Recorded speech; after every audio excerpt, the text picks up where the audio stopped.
This is Autoline Daily, the show dedicated to enthusiasts of the global automotive industry.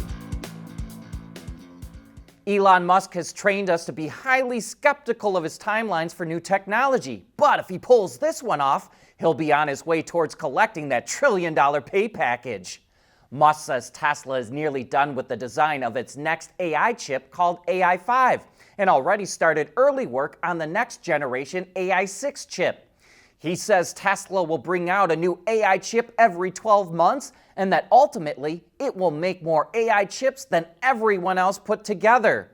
The chips will actually be manufactured at a Samsung electronics plant in Texas. But if Musk can achieve that, he has a good shot at growing Tesla's market cap. General Motors is losing another software executive. The company's chief artificial intelligence officer, Barak Turovsky, announced he's leaving GM after just 8 months on the job, even though that role was specifically created for him. A GM spokesperson said Turovsky's departure is part of a strategic plan to integrate its AI capabilities into its business and product organizations rather than being standalone. But this is another hit to GM's software team. Last month, Dave Richardson, the company's VP of software, also left the company. GM software development is now mostly led by Chief Product Officer Sterling Anderson, a former Tesla executive who joined GM in June. While we don't know why these execs are leaving, here's one thing that we've observed. When an outsider abruptly leaves an automaker after a brief stint, it's usually because they got tired of all the bureaucracy or the bureaucracy got tired of them. We've got the latest new car sales numbers from Europe, and there are some interesting developments. EV sales shot up almost 33% in October. Keep in mind we're quoting sales for all of Europe, not just the EU. EV market share topped 20% versus 16% a year ago, which is a significant jump. Total light vehicle sales hit 1 million units, up almost 5% from last year. The Volkswagen Group had a strong month, and so did Stellantis and Renault. But Toyota fell 1%, and the Hyundai Group was only up a fraction of a percent. We mention them because those 5 automakers account for about 70% of the market. And here are 2 important developments.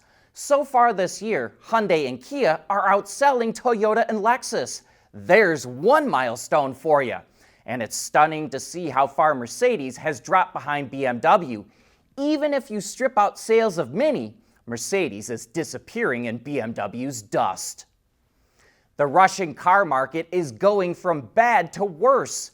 High interest rates have pushed up the price of new vehicles, now averaging more than $42,000. As a result, sales are plunging. Through October, automakers have sold just over 1 million vehicles, down almost 20% compared to a year ago. And they're expected to drop even more next year because Russia is raising fees on new vehicles so they're not eroded by inflation. Remember, before it invaded Ukraine, Russia's car market was on track to sell 4 million cars. Electric vehicles are starting to catch on in India. EVs now account for 5% of new car sales, up from 2.5% last year. Bloomberg estimates that EV sales will reach at least 650,000 units by 2030, and Tata Motors, which is the leader in EV sales in India, expects EVs to account for 1/3 of its sales by 2030. At CSP, we work with OEM engineers across the country on their journeys to lighter, safer, and more eco-friendly vehicles. Learn more at thecsp.com.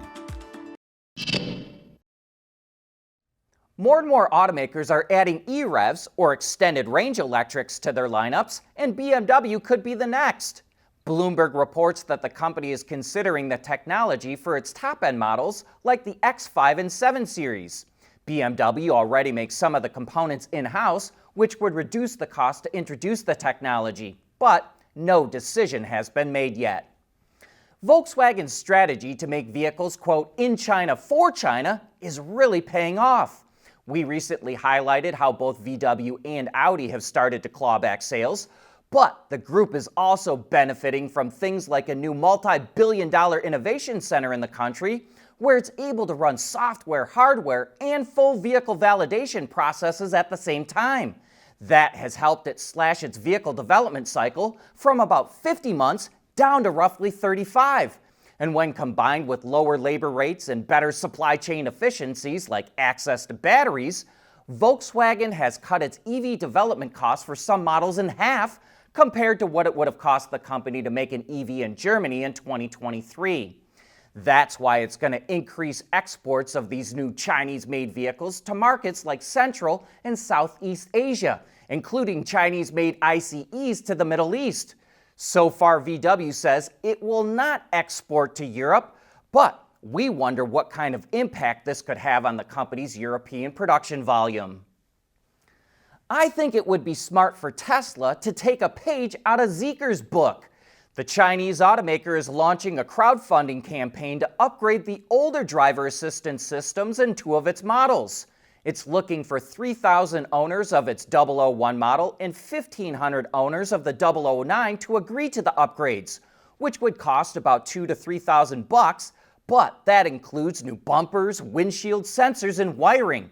Zeekr claims the hardware alone is worth just over $4,000, and then it still takes about 20 hours to install, which looks like you pretty much have to remove the entire interior.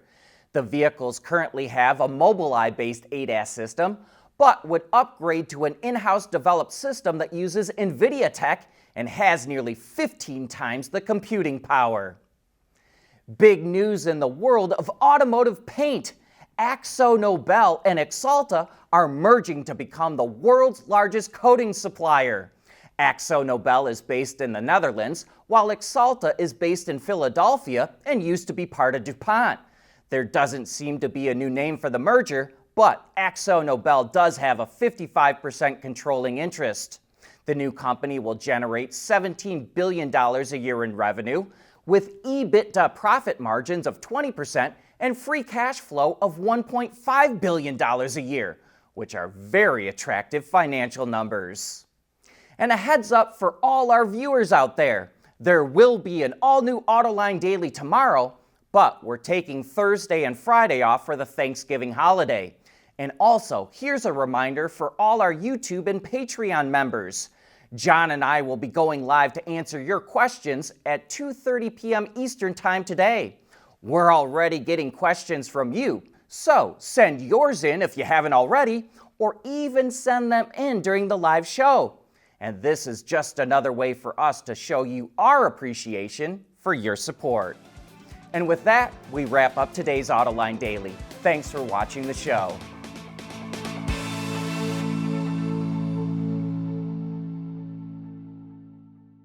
Autoline Daily is brought to you by Alex Partners, when it really matters. CSP, the Composites Solution Partner. Intrepid Control Systems, over-the-air engineering, boost your game. And thanks to the following YouTube and Patreon members.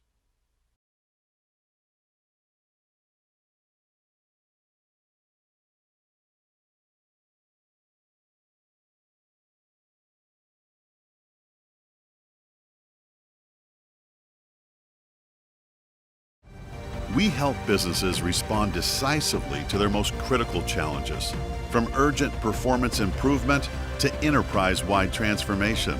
We work across the full value chain, in automotive and in industrials, helping clients navigate disruption, drive innovation, and unlock sustainable growth. Alex Partners, when it really matters.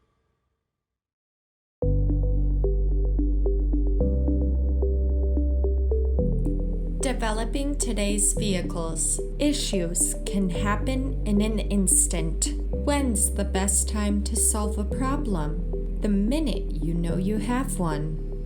Meet Wireless NeoVi Cloud, your secure, off-the-shelf solution empowering real-time collaboration for quick resolution. With Wireless NeoVi Cloud, your team can prevent issues before they can escalate. Driver communication data and remote diagnostics to analyze and resolve your problems using OTA, allowing your executives oversight throughout the process. Wireless NeoVi Cloud, your vehicle update solution in production and on the road. Intrepid Control Systems, driven by your data.